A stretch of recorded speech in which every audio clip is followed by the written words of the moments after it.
One-hit wonders are fascinating. A single song can launch someone from total obscurity to world fame, and just as quickly send them back. Some artists vanished right after their breakout moment. Others toured for decades, living off that one tune.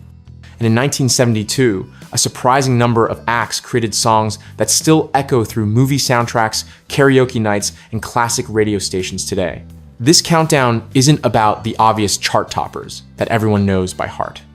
It's about those unexpected hits from bar band soft rockers who stumbled into perfection, to international acts that cracked the American charts once and never again.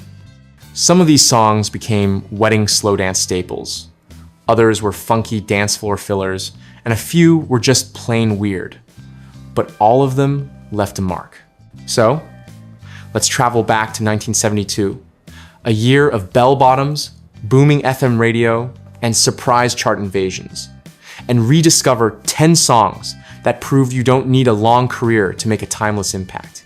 Number 1, Looking Glass, Brandy, You're a Fine Girl. They say, Brandy, you're a fine girl, what a good wife you would be. In the summer of 1972, a little-known band from New Jersey called Looking Glass released a single that would unexpectedly take over the airwaves. Brandy, You're a Fine Girl wasn't born in a big studio with superstar producers. It came from a group of college friends who had been playing bars and clubs on the East Coast. They had no idea that this one song would define their entire career. The track stood out from the first listen. It was a story song part folktale, part romantic ballad, built on warm guitar tones, a laid-back groove, and a chorus that felt instantly familiar. It painted a vivid picture of Brandy, a barmaid in a busy harbor town, and the sailor she loves, who ultimately chooses the sea over her. It's rare for a pop hit to feel like a complete short story, but Brandy managed it with ease. Radio DJs were the first to pick up on its magic.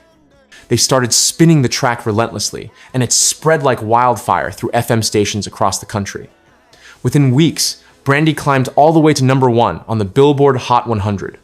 The band went from playing to small college crowds to hearing their song everywhere on car radios, in diners, and blasting through beachside jukeboxes all summer long. The cultural reach of Brandy didn't end in the 70s. Decades later, the song found a massive new audience when it was featured prominently in Guardians of the Galaxy Volume 2. Its inclusion in the film wasn't just a nostalgic wink, it became a central emotional moment in the story, reintroducing the song to millions of younger listeners around the world. Suddenly, Looking Glass had a hit again, decades after their brief moment in the spotlight. But like many one-hit wonder stories, the band couldn't capture lightning twice. Their follow-up singles never reached the same heights, and internal struggles eventually led to their breakup. While some members continued to work in music, the name Looking Glass slowly faded from the charts, living on mainly through that one shimmering track. Today, Brandy stands as one of the most enduring pop songs of the 70s.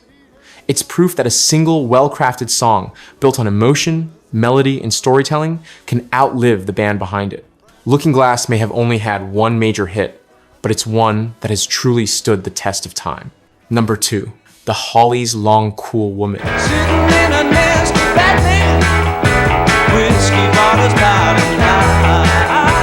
By 1972, the Hollies were already well known in Britain, and had scored several hits in the 60s. But no one expected that one of their biggest American successes would come from a stripped-down, swampy rock tune that sounded more like Creedence Clearwater Revival than their usual harmony-heavy pop. Long Cool Woman was a sharp departure for the band, and it became the track that defined their presence in the United States. The song told the tale of an undercover agent at a Prohibition-era bar, caught between danger and attraction, when he spots a mysterious woman in a black dress. Its mix of storytelling, driving guitar riffs, and raw energy made it stand out immediately.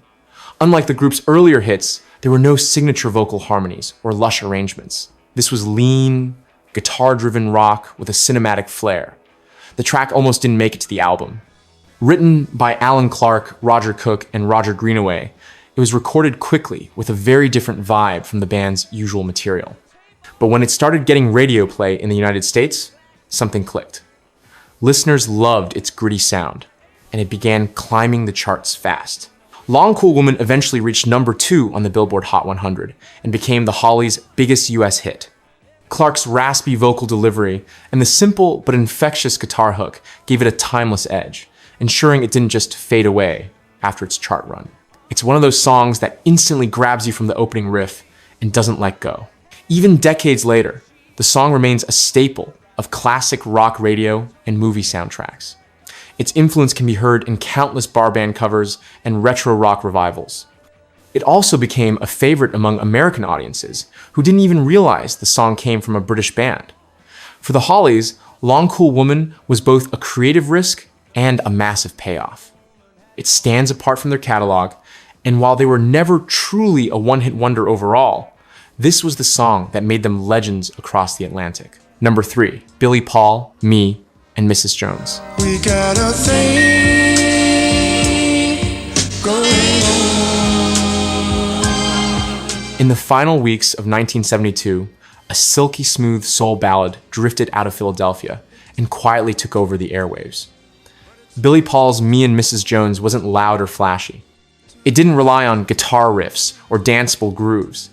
Instead, it was built on emotion, a slow, seductive story about a love affair that couldn't last. It became one of the most iconic soul singles of the decade, even though Billy Paul himself would never replicate its success on the same scale. The song tells the tale of two lovers meeting in secret at the same cafe every day, knowing their relationship exists in stolen moments. Billy Paul's vocal delivery was equal parts tender and powerful, making listeners feel every line. Backed by Gamble and Huff's lush orchestrated production, Me and Mrs. Jones epitomized the Philadelphia soul sound that would go on to influence R&B for years. Upon its release, the track began to slowly climb the charts. Radio stations loved its smooth arrangement and unforgettable hook. And soon, it wasn't just a hit, it was a phenomenon. By the end of the year, it reached number 1 on the Billboard Hot 100, becoming Billy Paul's signature song and one of the defining love ballads of the 70s. The impact of Me and Mrs. Jones went far beyond the charts. It won a Grammy Award for Best R&B Vocal Performance and became a standard for soul singers everywhere. Its combination of elegant production and emotionally charged lyrics gave it a timeless quality that still resonates today. Despite this massive success, Billy Paul struggled to match the single's popularity with his later work. He remained respected within the soul community and continued to perform for decades, but Me and Mrs. Jones always stood above the rest. It was both his crowning achievement and the song that overshadowed everything else in his catalog. Today, it's remembered as one of the most romantic and bittersweet songs of the 70s. Billy Paul may be known primarily for this one hit, but what a hit! It was a soulful masterpiece that captured love's most complicated emotions with elegance and honesty. Number 4, Johnny Nash, I Can See Clearly Now. I can see clearly now, the rain is gone. In 1972, amidst a wave of rock anthems and soulful ballads, Johnny Nash released a song that radiated pure optimism. I Can See Clearly Now wasn't just a chart topper. It was a burst of sunlight, a message of hope and clarity that connected with listeners around the world. With its reggae-infused rhythm and warm vocals, the track carved out a unique space on the radio and became one of the most uplifting songs of the decade. Johnny Nash was no newcomer to the music scene. He had started recording in the 50s, long before this hit. But it was his time spent in Jamaica during the late 60s that shaped the sound of I Can See Clearly Now. Influenced by the island's emerging reggae movement, Nash blended American pop sensibilities with Caribbean rhythms, creating something that felt both fresh and familiar.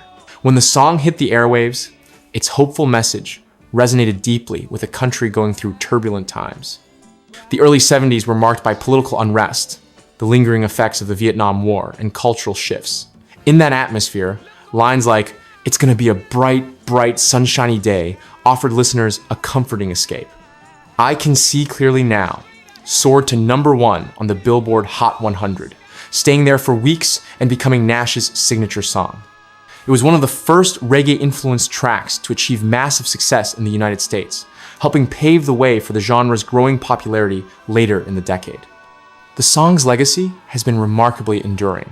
It has been covered countless times, most famously by Jimmy Cliff in the 90s, who reintroduced it to a new generation through the film Cool Runnings. Yet Johnny Nash's original remains the definitive version, warm, clear, and deeply human.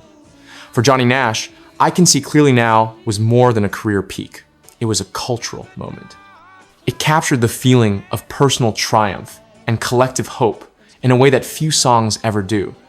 Even decades later, it still has the power to lift spirits and brighten a cloudy day. Number 5, Kai Coltrane, Thunder and Lightning.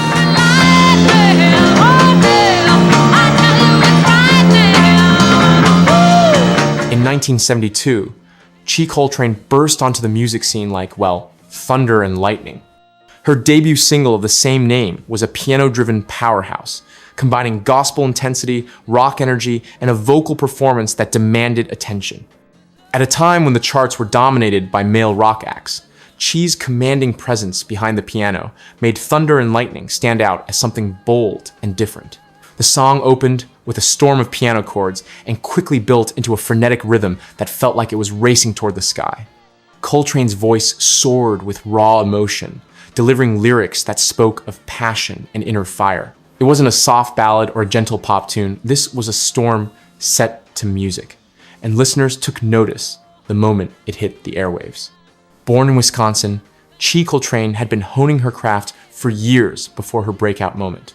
She was a classically trained pianist with a love for gospel and soul, and she blended those influences into a sound that was completely her own. When Thunder and Lightning started receiving radio play, audiences were struck by how fresh and intense it sounded.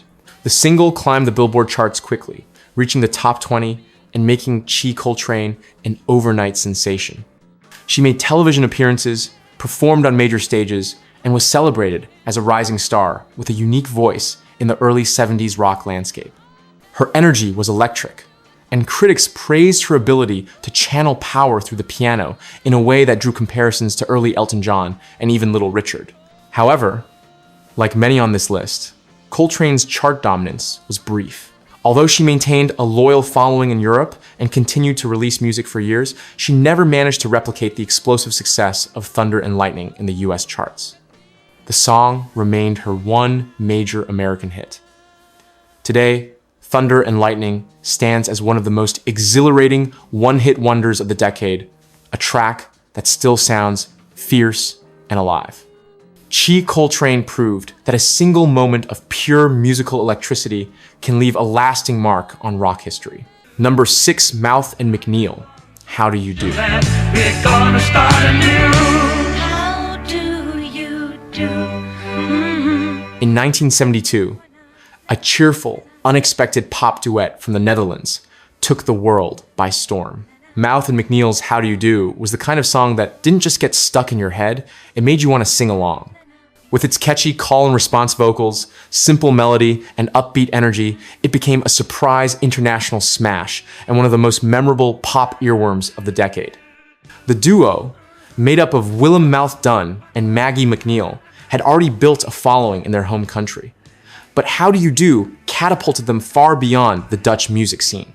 The song combined bubblegum pop with a touch of rock and a lively back-and-forth vocal delivery that gave it instant charm. It sounded like pure fun, the kind of track you'd hear blasting from car radios on summer drives. Once it reached the United States, How Do You Do spread fast. American radio stations embraced its infectious energy, and it climbed the Billboard Hot 100, eventually peaking at number 8. For many listeners, it was their first exposure to Dutch pop music, and Mouth and MacNeal's playful dynamic left a strong impression. Part of the song's appeal came from the contrast between the two singers. Mouth's gravelly, booming voice against MacNeal's bright, melodic tone. It felt spontaneous, like a conversation set to music. That balance made the track stand out from many of the more polished pop productions of the early 70s. Despite their sudden success, the duo's partnership was short-lived. They continued to release music and even represented the Netherlands in the Eurovision Song Contest in 1974, but they never again achieved the same international breakthrough. How Do You Do remained their defining moment in the global spotlight. Today, the song is remembered as a quintessential early 70s pop hit light, catchy and irresistibly singable. Mouth and MacNeal may have only had one major hit in America, but it was one that left listeners smiling and singing along long after the record stopped spinning. Number 7 Hot Butter Popcorn.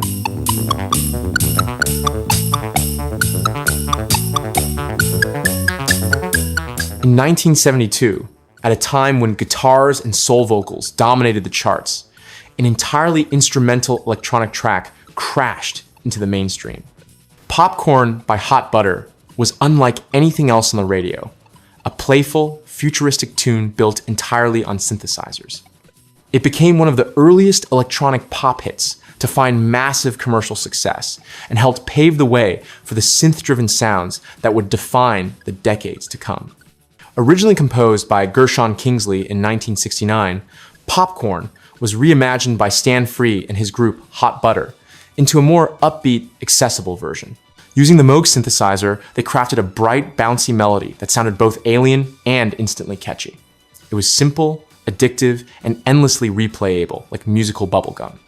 The track caught on in the United States and Europe almost simultaneously. It didn't rely on lyrics or star power, just a unique sound that captured listeners' curiosity. For many Americans, Popcorn was their first real exposure to electronic music. It wasn't the complex, experimental kind found in avant-garde circles. It was fun, light, and made for the radio. Popcorn climbed into the top 10 in multiple countries, becoming a surprise global hit. It topped charts in places like France and Germany, and in the US, it reached number 9 on the Billboard Hot 100. Its success signaled a growing fascination with synthesizers that would explode in the later 70s and 80s through disco, new wave, and early electronic pop. The song's influence has lingered far beyond its original chart run. It has been covered, remixed, and referenced countless times, appearing in commercials, video games, and internet memes decades after its release. It's one of those rare instrumentals that manages to feel timeless thanks to its catchy hook and playful spirit. For Hot Butter, Popcorn was both their debut and their defining moment. They never matched the success of this single, but they didn't need to. With one song, they brought electronic music into living rooms around the world and proved that synthesizers could create pop hits just as effectively as guitars or vocals. Number 8, The Delegates, Convention 72. Not every one-hit wonder from 1972 was a pop song, a rock anthem, or even a piece of music in the traditional sense. The Delegates' Convention 72 was something else entirely a novelty record that captured the political and cultural chaos of the early 70s. Built like a fake political convention broadcast, it blended comedy, quick editing, and impressions of celebrities to create a satirical snapshot of the era. Against all odds, it became a national hit. The single was the brainchild of Bob DiCarlo, a radio DJ and comedian from Pittsburgh. Inspired by the real-life presidential election and party conventions of 1972, DiCarlo and his collaborators created a mock radio report that featured celebrity impersonations, interviewing famous musicians about the political scene. The result was a bizarre but entertaining collage that mixed satire with pop culture references. What made Convention 72 stand out was its format. It sounded like a live news broadcast, complete with fake correspondents and delegates responding in the form of snippets from popular songs of the time. Each response was cleverly edited to match the interviewer's question, creating a kind of proto-mashup long before sampling became common. When the single was released, it struck a chord with listeners who were tuned in to both politics and pop music. The 1972 election between Richard Nixon and George McGovern was one of the most contentious in modern history, and the record's playful jabs offered a humorous break from the tension. Radio stations picked it up quickly, and it climbed to number 8 on the Billboard Hot 100. Like many novelty hits, its popularity was brief but intense. Once the election passed, Convention 72 lost its immediate cultural relevance. The Delegates never followed it up with another hit, and the single faded into the archives of pop culture history. Still, for a brief moment, this oddball comedy record was right alongside major rock and soul hits on the charts. Today, Convention 72 stands as a strange but fascinating example of how unpredictable the charts could be in the early 70s. A sharp idea, clever editing, and perfect timing were all it took for a radio prank to become a legitimate top 10 hit. Number 9, Badfinger, Baby Blue. Special love I had for you. Baby blue. By 1972, Badfinger had already earned a reputation as one of the most promising bands signed to Apple Records, the label founded by the Beatles.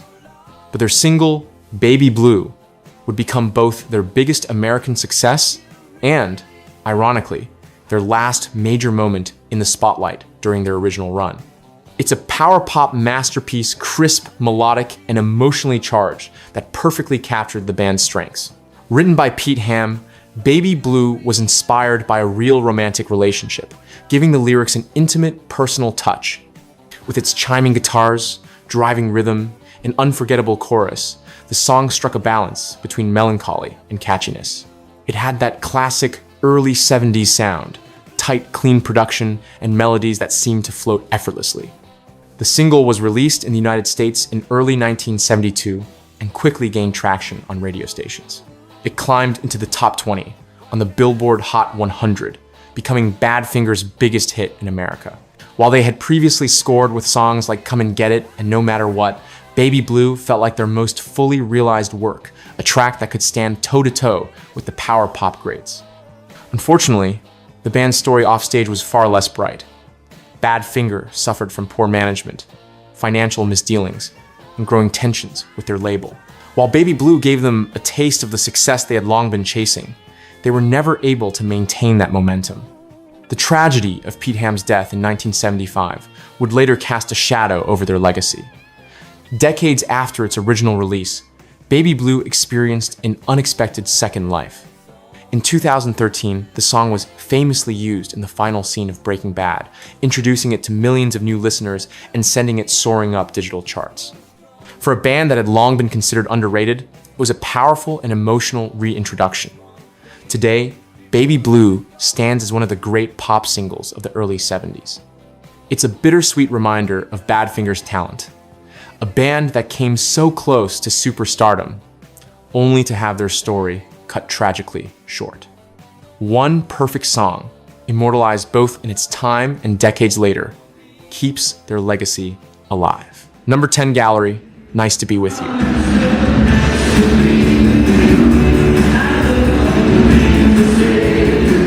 Rounding out the list is one of the most feel-good hits of 1972. Gallery's Nice to Be With You wasn't a song that shook up genres or broke musical boundaries. Instead, it was a warm, simple expression of joy, the kind of tune that made people smile the moment it came on the radio. With its soft rock charm and sing-along chorus, it became one of the year's most unexpected smash hits. Gallery was formed in Detroit by singer-songwriter Jim Gold, who penned Nice to Be With You. The song combined elements of folk, pop, and light rock, creating a breezy sound that perfectly fit the mellow early 70s vibe. It wasn't edgy or intense, and that was exactly why it stood out.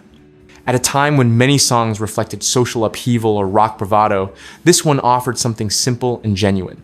When the single hit the airwaves, it immediately caught on. Radio DJs loved its easygoing feel, and listeners responded enthusiastically. It climbed the Billboard Hot 100 rapidly, eventually peaking at number 4 and spending over 20 weeks on the chart. For a debut single from a little-known band, this was an extraordinary achievement. Part of its success came from its universal appeal. Nice to Be With You wasn't aimed at a niche audience. It was a song that worked in diners, on car radios, at family gatherings, and on sunny afternoon playlists. It was the kind of tune you could hum without even realizing it, and that's exactly what millions of people did. Gallery attempted to follow it up with more releases, but none came close to matching the magic of their first hit. The band faded from the spotlight by the mid-70s, remembered primarily for this one gentle anthem. Still, for a brief moment they had captured the nation's attention with a song that felt like a deep breath of fresh air. Today, Nice to Be With You remains a quintessential soft rock classic, a reminder of a time when sincerity and a good melody were all you needed to conquer the charts. Gallery may have been a one-hit wonder, but they left behind a song that continues to brighten playlists more than 50 years later. 1972 had a particularly rich crop of songs. From the emotional storytelling of Brandy You're a Fine Girl, to the playful innovation of Popcorn and the political satire of Convention 72, this year showed just how many different kinds of hits could coexist on the charts. There was no single formula for success, just a combination of timing, talent, and a bit of magic. For some artists, that single hit became a blessing and a curse. It opened doors, but also set expectations they couldn't replicate. Yet when you listen back now, removed from the pressures of the charts, these songs simply stand on their own. They're vibrant snapshots of a time when creativity flowed freely and radio could surprise you every week. Whether it was a gentle, soft rock sing-along, a soulful confession, a synth experiment, or a novelty satire, each track told a story. Together, they make up a hidden soundtrack of the early 70s, one that deserves to be remembered alongside the classics. So as we close this countdown, take a moment to revisit these songs. Put yourself back in 1972. Picture the radios, the record stores, the jukeboxes glowing in diners, and let these one-hit wonders remind you why a single great song can sometimes say more than an entire career.